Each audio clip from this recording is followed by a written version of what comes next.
بسم الله الرحمن الرحيم صلى الله وسلم على النبي سيدنا محمد وآله وصحبه أجمعين. Assalamualaikum. Jangan lupa like, comment, and subscribe. Bye.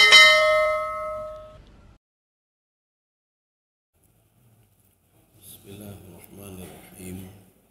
Assalamualaikum warahmatullahi wabarakatuh. Alhamdulillahi rabbil alamin. Wassalatu wassalamu ala asyrafil anbiya'i wal mursalin wa ala alihi wa ashabihi ajma'in. Raditu billahi rabba wa bil islami dina wa bi Muhammadin nabiyya wa rasula. Bishrah li sadri wa yassir li amri wahlul 'uqdatam min lisani yafqahu qawli.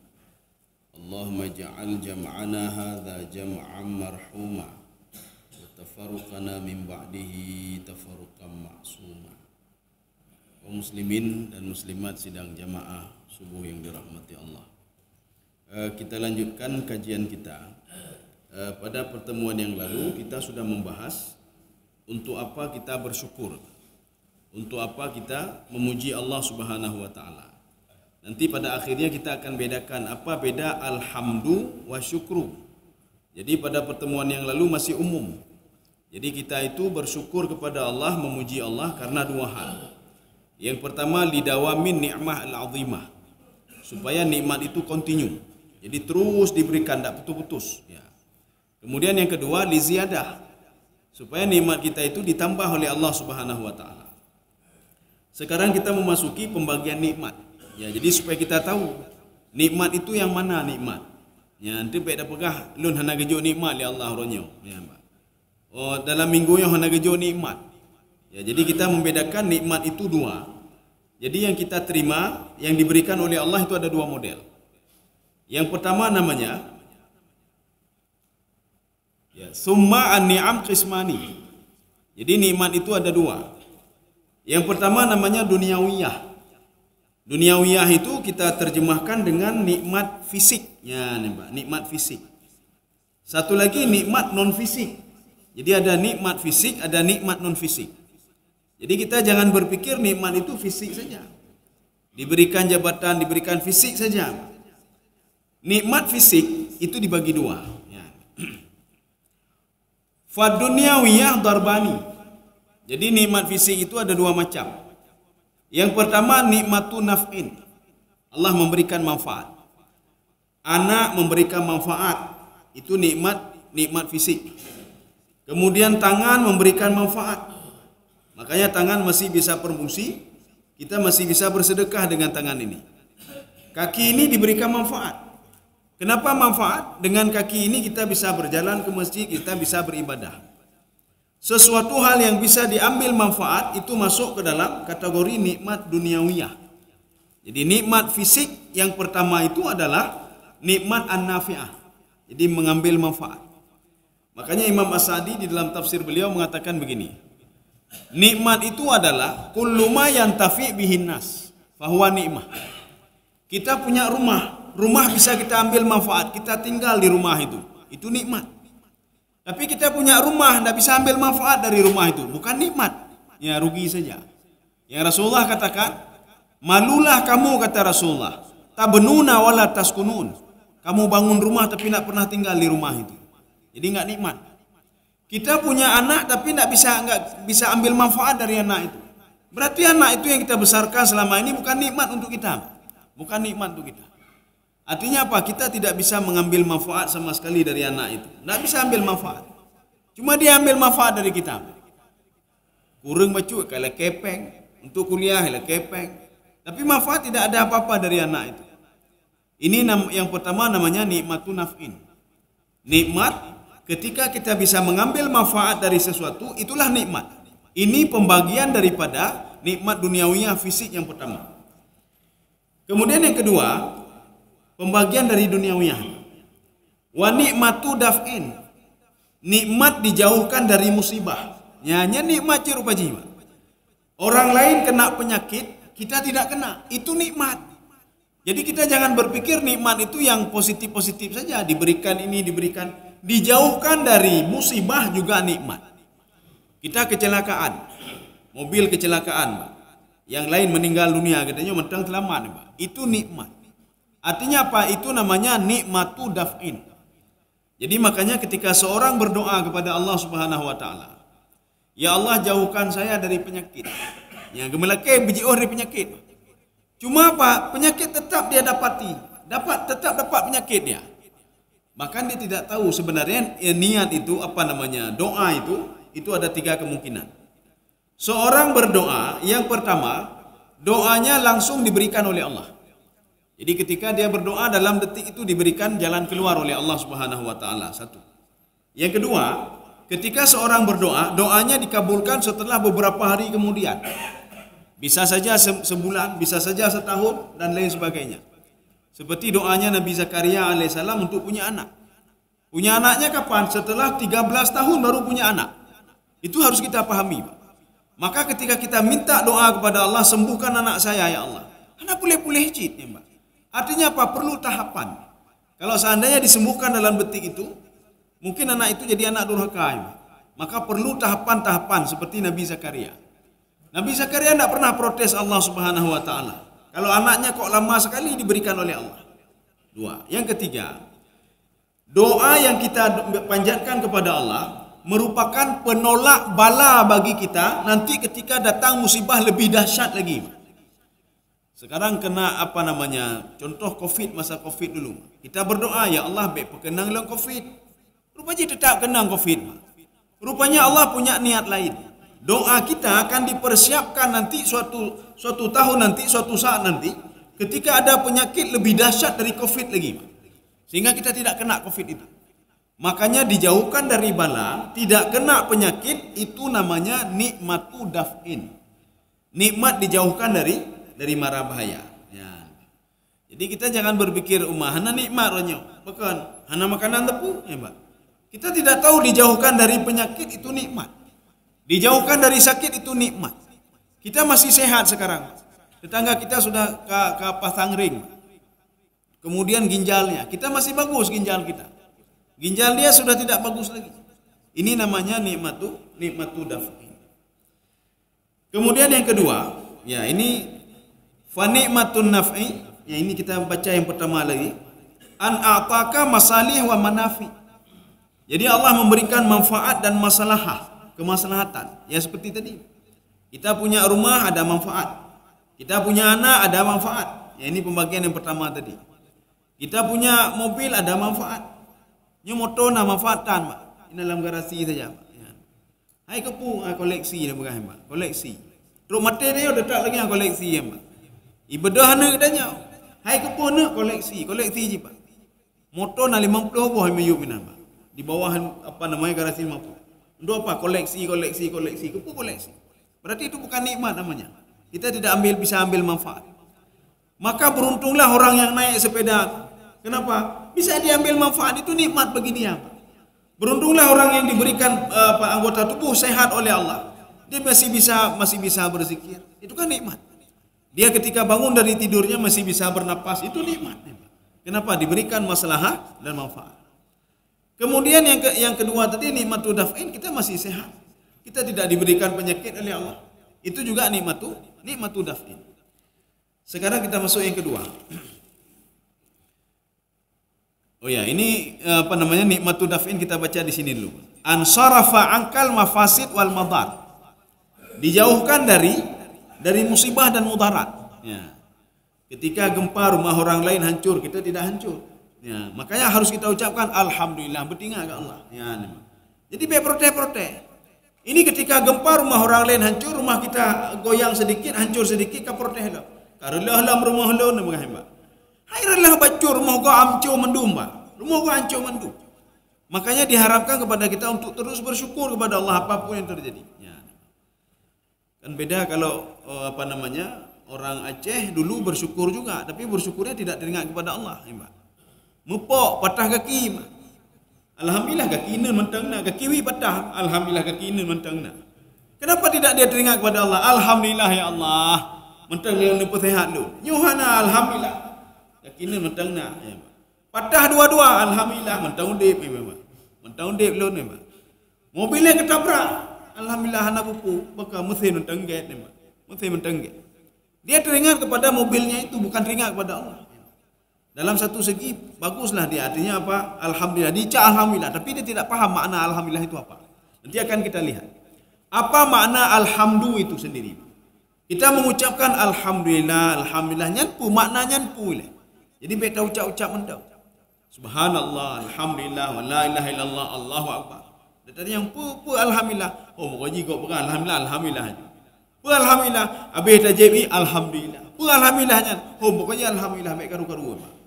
Nanti akan kita lihat apa hakikat alhamdulillah itu sendiri. Sehingga Allah menuntut kita untuk terus memuji Allah Subhanahu wa taala. Sekarang kita masuk ke yang kedua, nikmat non fisik. Nah, ini Pak, ini non fisik. Arti non fisik apa? Tidak nampak. Kalau tadi kan nampak.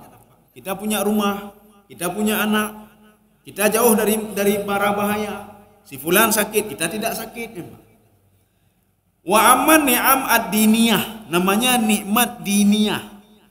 Memang din itu di dalam apa namanya? Di dalam hadis Arba'in Nawawiyah, din itu maknanya dua. Yang pertama amal perbuatan kita itu namanya din. Ya, namanya. Yang kedua, yaumul ba'thi, hari kebangkitan, namanya din juga. Tetapi ketika dia dinisbahkan dengan apa namanya? Ya di sini, ad-diniyah artinya apa? Non fisik. Ya, non fisik. Jadi berbeda dengan terjemahan sebenarnya, kalau din itu kan agama kita artikan, Mbak. Ini bukan agama. Agama itu pun salah, keliru kalau yang mengartikan agama. Jadi din itu kalau di dalam kitabnya Imam An-Nawawi, Arba'in Nawawiyah, din itu kalau bukan perbuatan manusia, hari kebangkitan. Mana contohnya? Di dalam Al-Quran, Maliki Yaumiddin. Artinya apa? Allah yang menguasai hari kebangkitan. Allah yang menjadi raja ketika kita dibangkitkan di padang mahsyar. Satu. Yang kedua, kata Imam An-Nawawi, ad-din itu artinya amal perbuatan. Ya, mana contohnya? Inna dina indallahi al-Islam. Sesungguhnya amal perbuatan kamu kalau ingin diterima oleh Allah, kamu masuk Islam dulu. Ya, inna dina indallahil Islam. Kita selama ini kita terjemahkan sesungguhnya agama yang mulia di sisi Allah adalah agama Islam. Itu tidak punya landasan, ya, Pak. Ad-din itu maknanya al-a'malu. Kita bisa lihat sendiri hadis ini ada di dalam kitab Arba'in Nawawiyah. Imam Nawawi sendiri yang menjelaskan makna ad-din itu apa. Ya, jadi ad-din itu itulah tadi. Seluruh amal perbuatanmu kalau ingin diterima oleh Allah, maka masuk Islamlah kamu. Ya. Kaum muslimin sedang jemaah yang dirahmati Allah. Nikmat yang kedua, wa amman ni'amu ad-diniyah fadarbani. Jadi nikmat non fisik itu ada dua. Yang pertama nikmatu taufik. Ya, apa ini taufik? Ya. Jadi taufik itu akan muncul. Taufik itu hidayah, petunjuk. Di sini bahkan dijelaskan secara rinci di sini dalam syarahnya. Cuma kita ringkaskan saja. Jadi yang pertama itu namanya petunjuk dalalah. Yang kedua namanya petunjuk bayani namanya. Yang ketiga namanya petunjuk taufiqi. Itu taufiqi ini, Pak. Jadi ketika petunjuk dalalah yang dari pertama, dalalah itu apa? Seorang memberikan petunjuk kepada anaknya. Nak, nggak boleh makan dengan tangan kiri, nak, makan dengan tangan kanan. Ini namanya petunjuk dalalah. Setiap dakwah kita kepada anak kita, kepada istri kita, kepada suami kita, atau kepada orang lain, kerabat kita, namanya petunjuk dalalah. Maka kita juga sebagai manusia, kita bisa memberikan petunjuk dalalah kepada orang lain. Tapi tidak bisa memberikan petunjuk taufiqi, tidak bisa. Yang bisa petunjuk dalalah. Dalalah dia mengarahkan saja. Tidak boleh seperti Nabi Syuaib mengatakan kepada kaumnya, tidak boleh mengurangi timbangan, nanti berdosa. Kalau berdosa diazab oleh Allah, ya, Pak. Menyoga azab hana-hana aja hilik kabeh mendu-mendu, ya, Pak. Jadi ini petunjuk dalalah. Kita memberitahukan kepada anak kita, nak, pergi salat nak. Kalau tidak salat kamu akan seperti ini terus nak. Ya, itu petunjuk dalalah. Ada yang mau mendengar, ada tidak mau mendengar. Sudah, ini yang pertama. Yang kedua, petunjuk bayani. Bayani adalah informasi yang Allah berikan, Allah tawarkan kepada manusia. Mau enggak kamu hidup bahagia? Mau enggak? Nah, coba lihat Al-Quran. Ya. Mau enggak kamu bahagia, kata Allah. Coba dekati Muhammad, pelajarilah hadis-hadisnya. Oh, nak mau, nak mau ya sudah, kata Allah. Itu petunjuk bayani namanya, Pak. Petunjuk bayani itu bisa melalui kauniyah, ciptaan Allah Subhanahu wa taala. Bisa langsung melalui Al-Qur'an. Maka seorang itu dia dapat inspirasi, Pak. Itulah petunjuk. Ya, pegang. Don menteme inspirasi. Itu dah dapat petunjuk dia, Pak. Petunjuk bayani, Pak. Ketika dia melihat alam, ini kok bisa begini matahari? Matahari kok bisa terbit sebelah timur, terbenam sebelah barat? Tak pernah dia absen. Tak pernah tengok naik terbit, Pak. Kecuali dengan izin Allah Subhanahu wa taala ke kiamat, Pak. Keluarnya sebelah barat. Kenapa seperti ini? Akhirnya apa? Memberikan inspirasi kepada dia untuk meneliti. Setelah dia teliti, wah ini nggak mungkin dibuat oleh manusia ini. Akhirnya dia masuk Islam. Ini namanya petunjuk bayani. Maka kalau kita baca Quran, apalagi setiap bulan suci Ramadan, kita sedang dekat dengan petunjuk bayani. Ya, apabila kita menta'amul, kita lihat matahari, kita sedang menuju kepada petunjuk bayani.